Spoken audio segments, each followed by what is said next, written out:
گزشتہ روز پاکستان کے وزیر خارجہ اور نائب وزیر اعظم جناب اسحاق ڈار صاحب نے اسمبلی کے فلور کے اوپر یہ کہا کہ انہیں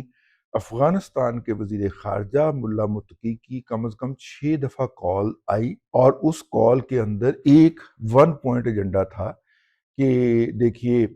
حالات کو، ماحول کو بہتر کرنے کے لیے اب پاکستان اور افغانستان کے جتنے بھی انٹری اور ایگزٹ پوائنٹ ہیں ان کو کھول دیجیے۔ انہوں نے جو اسمبلی کے فلور پہ کہا کہ یہ تو ہم مذاکرات کے اندر بیٹھ کے اس کا فیصلہ کریں گے، ہمارا ون پوائنٹ ڈیمانڈ ہی ہے کہ افغانستان کی سرزمین جو ہے وہ پاکستان کے لیے استعمال نہیں ہونی چاہیے۔ اور جواب کے اندر انہوں نے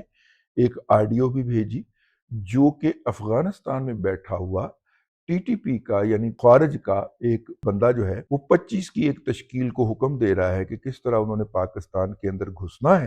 اور گھس کے کس جگہ کے اوپر جا کے انہوں نے چھپ جانا ہے یا بیٹھ جانا ہے اور اگلے حکم کا انتظار